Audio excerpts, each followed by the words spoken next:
Et si ce que vous pensiez impossible devenait réel, l'inexpliqué, le paranormal, fictif ou réel vous fascine, bienvenue sur la chaîne Paranorfix. Installez-vous confortablement, voici de nouveaux récits troublants.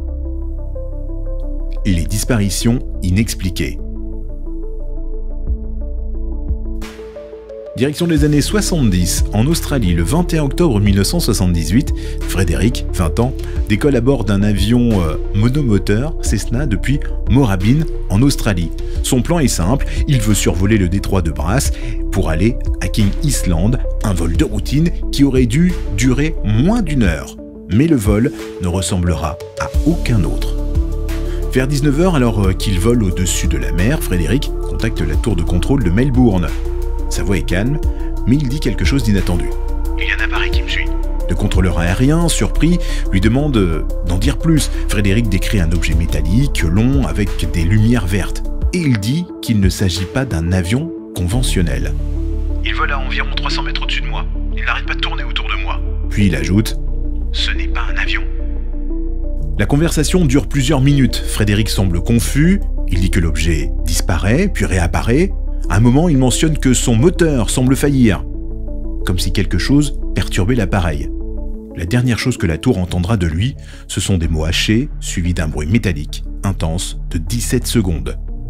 Puis silence. Plus aucun contact. Le Cessna de Frédéric ne sera jamais retrouvé. Pas une épave, pas une pièce, pas un seul fragment de l'appareil.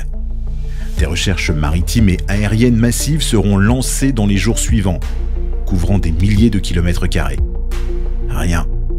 Des témoins affirment avoir vu des lumières vertes étranges dans le ciel cette nuit-là, dans la même zone. D'autres parlent d'un objet volant à une vitesse impossible pour un avion. Les autorités australiennes ne trouveront aucune preuve tangible et reconnaîtront officiellement que l'affaire reste inexpliquée. Certaines théories évoquent un accident classique, d'autres un suicide maquillé, mais aucun indice ne va dans ces sens. Frédéric n'avait aucun signe de détresse psychologique et son comportement au téléphone était cohérent jusqu'au bout. Les amateurs d'ufologie, eux, voient dans cette disparition un cas typique d'abduction extraterrestre. Un jeune pilote, seul dans les airs, une présence inconnue, des interférences, un engin pas comme les autres, puis le néant. Qu'est-il arrivé à Frédéric cette nuit-là? Est-il tombé en mer? A-t-il été victime d'une hallucination ou a-t-il croisé quelque chose que nous ne comprenons pas encore? Personne ne le sait. Et lui n'a jamais été revu. D'autres disparitions inexpliquées, des récits paranormaux fictifs, des légendes mystérieuses ou des histoires vraies glaçantes vous attendent. Abonnez-vous à la chaîne Paranorfix.